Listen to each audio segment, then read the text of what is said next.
Isabelle Maréchal. Un remède naturel contre les mauvaises nouvelles. Isabelle Maréchal.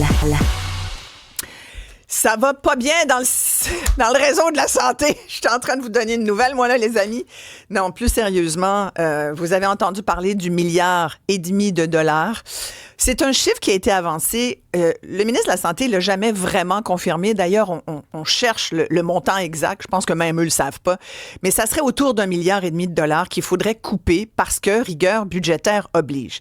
Là, la semaine dernière, il y a 6 médecins spécialistes et pas les moines qui ont lancé un cri d'alarme. Ils ont écrit une lettre d'opinion pour dire on est en train d'hypothéquer le réseau pour l'avenir. Il y avait là-dedans des pneumologues, des oncologues, il y avait des intensivistes, il y avait des chirurgiens, bref, tous des gens là, qui travaillent vraiment dans la première ligne d'urgence et qui nous disent, attention, il se passe des affaires en ce moment qui n'ont pas d'allure. On est en train de sabrer dans les soins. Il y a des Québécois, puis j'en avais un vendredi à l'émission. Vous irez voir notre TikTok là-dessus. Très écouté. Plus de 155 000 vues. Parce qu'il y a un médecin qui m'a dit, un radiologue, il est possible que des femmes se fassent enlever l'utérus, donc une hystérectomie. Tout ça parce que la machine qui réussirait à régler leurs problèmes de santé est bloquée. D'ailleurs, extrait de cette entrevue. Ça n'a pas de bon sens, ça. Parce que je veux pas trop parler de ça, là, parce que c'est très un peu gardé en secret. Mais il y a des radiologues qui se plaignent, qui disent qu'il y a des patients qu'on ne traitera pas à cause des budgets. Et qui vont mourir. Oui. On va traiter sur des anciennes techniques qui on sait que sont moins efficaces. Des anciennes techniques moins efficaces parce que ça coûte moins cher que de la nouvelle technique. Puis on n'est même pas dans l'innovation. On n'est pas dans... On veut payer pour une nouvelle technique qui s'en vient, qui est aux États-Unis, mais qui ne serait pas ici. Non, c'est pas ça. C'est juste, on a des équipements neufs. Ils ne servent pas parce que la salle est fermée après 4 heures. Et c'est vrai, je vous le concède, il manque de bras. Là. Ça, c'est sûr. Il manquait de bras il y a 5 ans. C'est sûr qu'il en manque encore plus aujourd'hui. Mais il y a un enjeu véritable ici, à savoir, est-ce que, quand on nous dit il y a des femmes qui ont leur santé à risque, il y a des hommes qui ont leur santé à risque parce qu'il y a des gestionnaires qui vont prendre des mauvaises décisions. Moi, ça m'inquiète. Ça inquiète également le docteur François Marquis. Il est chef de l'unité des soins intensifs à l'hôpital Maisonneuve-Rosemont. Vous le connaissez bien. Il est de l'émission de Garde 24/7. Bonjour, docteur Marquis. Bonjour. Êtes-vous d'accord avec ces médecins, vos collègues, là, qui disent si ça continue, il y a des gens qui n'auront pas le traitement auquel ils devraient avoir droit parce que les compressions budgétaires en santé mettent des vies en danger? Ben en fait, je pense que c'est pas au futur, là, je pense que c'est au présent. Il y a déjà le tributaire des dernières années puis des choix qu'on a fait, des impacts au quotidien sur justement des thérapies. Nous, on va le vivre fréquemment aux soins intensifs. Nous, les patients arrivent, ils prévoient pas d'être malades. Hein. Ils disent pas tiens, je vais saigner ma vie dans les heures ouvrables. Habituellement, même ça arrive habituellement pas dans les heures ouvrables. Donc, il y a tout l'enjeu de qu'est-ce qui est disponible comme solution. Ça, c'est la première étape. Qu'est-ce qui est disponible comme solution? Puis à partir de là, quelle est la meilleure solution que je peux avoir le plus rapidement? Parce que des fois, là, faut le comprendre, là, que ça peut tellement aller mal qu'on n'a même pas le temps nécessairement de se rendre au plateau technique. Ça peut vouloir dire la salle d'op directement. Donc, c'est pas... Il n'y a jamais rien qui est simple en santé quand on rentre dans les affaires plus compliquées, là. Là, je vais dire un gros pléonasme, mais en tout cas. L'idée, c'est que la réalité, c'est que présentement, oui, des fois, même de jour, même dans les heures ouvrables qui sont pas dans des fériés quand il y a des tempêtes de neige, il y a des options qui devraient être disponibles, qui ne sont pas disponibles. Et il y a des choses qui sont encore pires que ça. Là. Il y a des appareils qui ont été acquis, qui sont pas installés, mais qu'on a déjà payés. Il y a toutes ces choses-là. Là. C'est juste une réalité. C'est pas quelque chose qui vient d'arriver. Ça veut pas dire qu'il faut pas qu'on agisse dessus, mais c'est pas tant une nouvelle que ça. Mais oui, avec mais c'est pas une nouvelle pour vous, docteur Marquis, parce que pire. Oui, c'est pas une nouvelle pour vous, docteur Marquis, parce que vous êtes dedans au quotidien, là, vous vivez dedans. Parlez-moi de votre machine à résonance magnétique à Maisonneuve-Rosemont. Ben, c'est juste parce que c'est un peu drôle de lire ça, parce que justement, moi, dans une réunion récemment, on m'expliquait que on a une machine de résonance magnétique qui est achetée, est à nous, est dans la boîte, on a payé pour, la garantie roule, est pas installée parce que à cause des coupures, on n'a pas les budgets d'installation. Et ça, c'est quelque chose qu'il faut comprendre dans le système de santé. Les acquisitions d'appareils médicaux, les installations d'appareils médicaux, les modernisations des infrastructures, c'est tous des budgets séparés. C'est quand on fait des coupes un peu à l'aveugle, sans regarder le big picture, ce que ça donne, c'est qu'on a des équipements qui valent une fortune pour lesquels le citoyen a payé, mais qui ne sont pas utilisés ou utilisables parce que on n'a pas les budgets, parce qu'on a décidé de couper des installations matérielles, parce que, entre guillemets, c'est pas considéré prioritaire. Mais oui, c'est prioritaire parce que cette machine, on peut pas l'installer. Puis ça, c'est un exemple local parce que moi, je sais pas qu'est-ce qui se passe dans les autres hôpitaux, mais je suis absolument certain qu'à part gros hôpitaux qui n'ont pas ces enjeux-là, il y a à peu près pour probablement la plupart des hôpitaux du Québec, quelque chose à quelque part qui est dans une boîte qui n'est pas utilisée parce qu'on peut pas l'installer. Mais sincèrement, Dr Marquis, ça n'a pas de bon sens. Vous dites, vous avez une machine neuve de résonance magnétique, là. Donc, un IRM, là, quelque chose de très utile. Moi, on m'avait dit que c'est à peu près 1000 examens par année que cette machine-là pourrait faire. Spécifiquement, elle a été achetée pour des services en oncologie. Et dans la boîte! Pour décharger la radiologie générale pour permettre l'oncologie. Puis ça, c'est pas de la faute de notre administration. Là, ils se sont fait couper budget. Qu'est-ce qu'on peut dire? Non. Le ministère a dit installe pas. Mais ça a pas... Non, mais François, ça, là, moi, mon Dieu, vous êtes plus fin que moi puis plus patient. Moi, je monte sur le bureau là, sur une affaire comme ça. Ça n'a juste pas de bon sens. La machine, l'IRM est dans la boîte parce qu'ils n'ont pas l'argent pour l'installer. C'est la maison des fous, là, sérieux. Là, c'est quoi ça? C'est que quand on veut couper 1 milliard, là, OK, à un moment donné, on fait des grosses coupures, on fait des petites coupures, on fait des coupures à bonne place. Mais personne jamais se pose la question, dans la boîte de la machine de santé, il y a bien des rouages. Hein, c'est comme une horloge. Il y a combien de rouages qui sont redondants? Parce que l'enjeu, souvent, là, c'est que les commandes viennent d'en haut. Puis moi, là, je me la pose la question. Est-ce que si les gens qui prennent des décisions de coupure étaient plus proches du terrain, puis qu'ils avaient une vision moins en silo, là, ben peut-être que ces décisions-là, qui sont un peu ridicules quand elles sont amenées comme ça là, en entrevue, n'arriveraient pas. Parce que si on dit à quelqu'un, écoute, on a déjà investi sur le projet, mais pour dire quelque chose, 25 millions de dollars, parce que tout dans tout, puis là, il nous en manque un pour que tout fonctionne puis que le projet soit résolu, ben pourquoi on coupe celui-là? Et des fois, je me demande, est-ce que nos décideurs en haut dans la pyramide, là, c'est pas les gens sur le terrain qui décident ça. Eux autres, là, est-ce qu'ils ont une vue qui est assez large et pas en silo pour être capable d'apprécier ça? Mais le problème... quand on en parle comme ça, c'est un peu gênant. Ben, c'est tellement gênant. Docteur Marquis, ça n'a juste pas de bon sens, c'est le monde. Là. Les gens qui nous écoutent, ils ont payé en partie pour cette machine-là. Peut-être qu'il y a la fondation de l'hôpital Maisonneuve-Rosemont qui a peut-être contribué, on ne sait pas. Savez-vous qui a payé la machine au complet? Non, ça, je pense que, honnêtement, là, la réponse simple, je ne l'ai pas, mais je pense que c'est l'hôpital. Je pense pas que c'est la fondation. OK, bon, ben, ça veut dire ça, c'est les citoyens du Québec qui ont contribué au coût de cette machine-là à travers leurs impôts. Fait que là, la machine est dans la boîte. Et je pense que ça va être, sincèrement, je pense que cette nouvelle-là, ça fait ma journée. À quel point ça n'a juste pas de bon sens. Mais l'idée, c'est, comme je dirais, probablement chaque hôpital n'a pas une résonance cachée dans une boîte, là, mais c'est des choses comme ça. Il y en a plein dans le système de santé parce que l'organisation est tellement silo qu'on ne se rend pas compte que si on coupe à quelque part... Je donne un autre exemple. Là. La fluidité de l'urgence. Tout le monde parle de l'urgence niveau 4 tout le temps. OK? Mais l'urgence, c'est un lieu de passage. Il y a des endroits qui sont des lieux de service. Les soins intensifs, la radiologie d'intervention, les salles d'opération, c'est des lieux de service. On est là momentanément. Mais si j'ai pas de lit, je bloque l'urgence, je bloque l'étage. Si, au congé, on a coupé dans les places qu'on achetait pour les réorientations de patients qui peuvent pas retourner à domicile, puis qu'on a des patients qui restent à l'étage de médecine interne, de neurologie pendant des semaines parce qu'on ne peut pas les placer autrement. Mais tous ces lits-là... Ouais, c'est comme une chaîne alimentaire. C'est ça que vous êtes en train de nous dire. C'est une chaîne. C'est comme une chaîne, puis chaque maillon est important. C'est absolument... On appelle ça une trajectoire de soins. Ouais. Ça le dit, là, on part d'un point A, on se ramasse à un point B, et toutes les petites étapes qu'on fait, si à quelque part ça bloque puis qu'il y a un goulot d'étranglement, c'est là que ça va bloquer. Donc, si la coupure, là, est faite sans prise en compte de la trajectoire au complet, on peut couper une toute petite quantité d'argent à quelque part, créer un goulot artificiel, puis avoir un impact monstre sur toute la machine.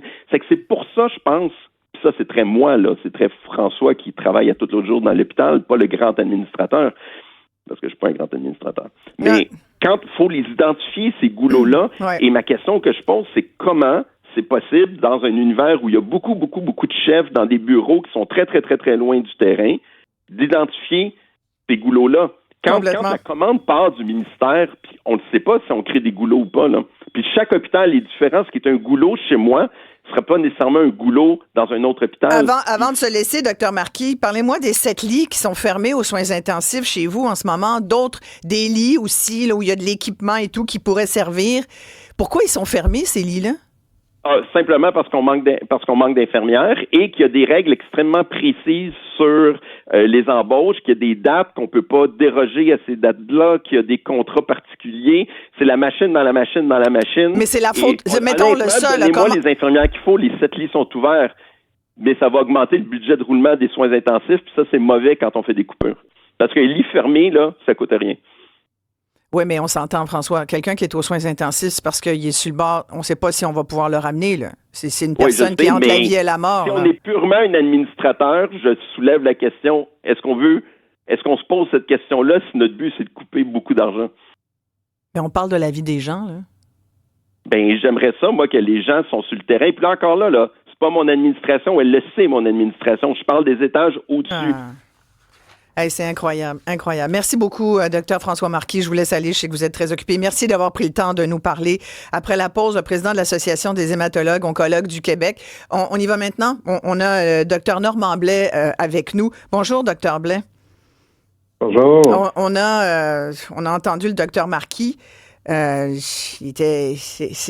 général, il est assez nuancé, mais là, il était un petit peu à bout, je le sentais. Êtes-vous comme ça, vous aussi? Avez-vous une machine dans une boîte quelque part qui traîne? Moi, j'ai pas de machine en oncologie. On est surtout responsable d'administrer des traitements de chimiothérapie, d'immunothérapie, puis on s'occupe beaucoup des patients qui sont en traitement. Où il y a apparemment, si je me fie à la lettre de la semaine dernière, manque de suivi parce que les radiologues disent, c'est eux qui font le suivi, entre autres, hein, puis ça vous permet à vous ensuite, une fois que ce suivi-là est fait, de pouvoir mieux ajuster les traitements pour vos patients, entre autres. Bon, je vulgarise, hein. Mais là, en radiologie, le personnel a été coupé, il n'y a personne pour donner les rendez-vous. C'est ça la situation en ce moment? On avait tendance à dire jadis qu'on avait étiré l'élastique au maximum. Maintenant, c'est triste à dire, mais l'élastique est pété partout. Alors, on vit des situations où on a des retards importants de lecture, effectivement. Moi, j'ai des patients que je vois aujourd'hui en clinique. Ils ont passé leur examen de radiologique il y a 1 mois. J'ai pas encore de lecture. L'examen n'a même pas encore été vu par un radiologiste. Pas parce qu'il est pas bon, le radiologiste, c'est parce qu'il est submergé d'examens à lire. On n'arrive pas à faire le travail qui est nécessaire dans le temps qui est normalement prévu. Donc, le système a de plus en plus de besoins, de moins en moins de ressources. Le goulot dont parlait le docteur Marquis, là, on est pogné dedans.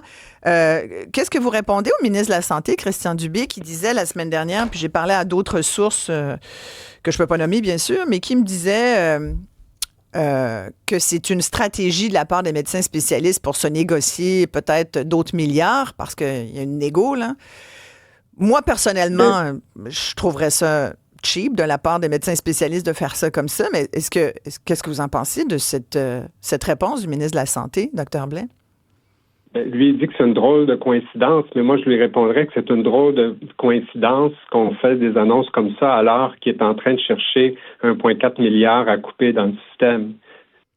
On les voit les effets avant même les coupures, puis on s'imagine mal comment le système va survivre à ce genre de coupure-là. Alors, on peut appeler ça du syndicalisme, mais c'est même pas une négociation pour améliorer notre salaire dont on parle. On parle de revendications pour améliorer le soin aux patients. Quelqu'un aujourd'hui, là, vous êtes oncologue et hématologue au CHUM, Dr Blais. Concrètement, là, quelqu'un aujourd'hui qui a un cancer, là, Il va au CHUM. Ouais. Est-ce qu'il est pris en charge? Il prend en charge. On est des médecins, on est des êtres humains, on veut le meilleur pour nos patients. On a des ressources. Le système de santé n'est pas paralysé. Là, il existe encore. Et il est pris en charge, vous diriez, en combien de temps, là, en moyenne? J'ai pas les statistiques devant moi là, pour vous dire où est-ce qu'on en est, mais moi, je vois que c'est loin d'être l'idéal. Puis, en termes de ressources, par rapport à ce qu'on avait il y a 1 an, par rapport à ce qu'on avait il y a 5 ans, on a pris du retard. Ça, c'est facile à voir. On le voit tous les jours. Incroyable. Mais donc, vous êtes d'accord que si on continue sur cette lancée, à couper comme ça, à ne pas renouveler les postes, il y a encore, tous les jours, il y a une infirmière encore aujourd'hui là, qui s'inquiète pour les soins aux patients. Elle travaille dans un CHSLD, c'est en Abitibi-Témiscamingue. Son poste vient d'être aboli. On lui dit, là, il va falloir que tu postules sur un autre poste dans quelques semaines. On ne sait pas quand, mais ça ne sera pas tout à fait le même poste. Elle est infirmière spécialisée. C'est une infirmière auxiliaire, en fait. Et là, on lui dit, mais il va falloir que tu postules sur un autre poste, mais d'infirmière. C'est pas le même poste. C'est pas... Puis là, elle se dit, coudonc, j'ai choisi le mauvais métier. Puis il y a des gens comme ça. J'ai parlé à une autre infirmière, le même genre, il y a 2 semaines. Je veux dire, l'histoire se répète chaque semaine. En attendant, il y a des gens qui sont malades puis qui vont au privé. Il y a un auditeur qui m'écrit, là, il dit, comment ça se peut qu'un hôpital fasse l'achat d'une machine à IRM sans prendre en considération les coûts d'installation? Puis là, la machine est dans la boîte. Je veux dire, ça, là, ça a juste pas de bon sens, là. On veut fermer l'urgence le soir, la fin de semaine à 3 pistoles. Si ça continue, là, c'est le réseau qui est en train de craquer, là. C'est ce qu'on a de la misère à imaginer avec des coupures qui vont peut-être aller jusqu'à 1,4 milliard. C'est 4% du budget de la santé. On est déjà dans des situations où il y a beaucoup de situations problématiques. C'est pernicieux. Il y a des messages qui nous sont envoyés de la direction de l'hôpital qui nous disent, on essaie de couper, donc essayez de ne pas envoyer vos patients à l'urgence, essayez de ne pas admettre nos patients, essayez de donner des congés plus rapidement. Quand tout est déjà étiré au maximum, ça nous envoie quoi comme message? Ça nous envoie comme message, si on peut éviter d'envoyer quelqu'un à l'urgence qui a besoin d'aller à l'urgence, pensez-y peut-être 2 fois. C'est un message qui est assez pervers quand on y pense. C'est épouvantable. J'ai quelqu'un, là, un employé anonyme, évidemment, là, qui travaille à Maisonneuve-Rosemont, qui dit, en radiothérapie, on vient de nous couper les heures de garde. Ça fait sauver 25 000 $ par an à l'hôpital. Mais s'il y a une urgence, après les heures de la garde, là, les heures d'ouverture de la garde, ça c'est genre après 4 heures, la fin de semaine, on va être obligé de refuser un patient qui est en hémorragie ou qui risque une paralysie. Ouais. C'est donc là qu'on est rendu, me dit cette personne. Ouais, je trouve ça...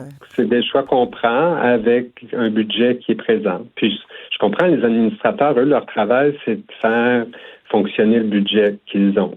Mais ce budget-là ne fait pas fonctionner les hôpitaux adéquatement. C'est ça l'adéquation. Mais en même temps, on apprend dans le Journal de Montréal aujourd'hui que la nouvelle Agence Santé Québec vient de dépenser 3 millions de $ en contrat à des firmes privées pour l'aider à mieux gérer le réseau de la santé, qui est quand même, je le rappelle, sa mission de base.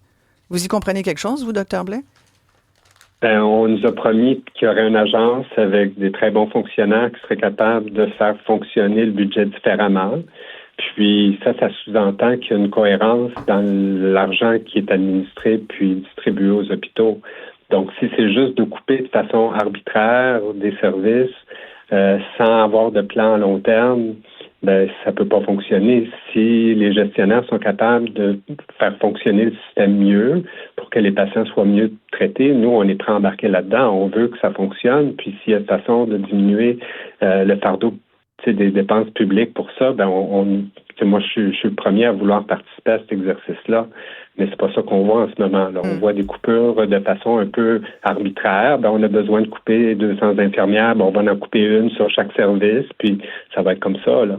C'est pas très bien organisé. Beaucoup de gens réagissent quand même en disant le ministre de la Santé, il n'a pas tort, les médecins spécialistes négocient leur prochaine grosse convention de gradure. Est-ce que vous êtes prêt à vous engager à dire... Parce que c'est sûr que ce qui serait de massu là, pour faire taire le ministre de la Santé là-dessus, ça serait de dire, regardez, là, prochaine convention, on n'en veut pas d'augmentation salariale. On se rappelle quand même que les médecins spécialistes ont eu quelque chose comme 7 milliards de dollars sous le régime du gouvernement libéral de Philippe Couillard. C'est quand même beaucoup d'argent. Je pense qu'un médecin spécialiste au Québec aujourd'hui, il est bien payé là, pour ce qu'il fait, qui est majeur, qui est important, qui sauve des vies. Mais je veux dire, vous êtes bien payé quand même. Hein? Vous êtes capable de reconnaître ça, Dr. Blais. Seriez-vous capable de dire, regarde, pas d'augmentation de salariale, mais on met tout sur des vraies bonnes conditions de pratique? Donnez-nous les moyens, dans le fond. Présentement, c'est ce qu'on discute. On discute des conditions de pratique, on discute des conditions de travail, pas pour me rendre la vie meilleure, mais pour que je sois capable de traiter mes patients mieux. Je veux négocier avec le gouvernement une façon d'arriver pour que les patients soient pris en charge et puis qu'on puisse leur offrir les soins qu'on pense que les Québécois devraient avoir. C'est là qu'on en est présentement. Là. Merci beaucoup, Dr. Blais. Merci d'avoir pris le temps. Dr. Normand Blais, président de l'Association des hématologues et oncologues du Québec.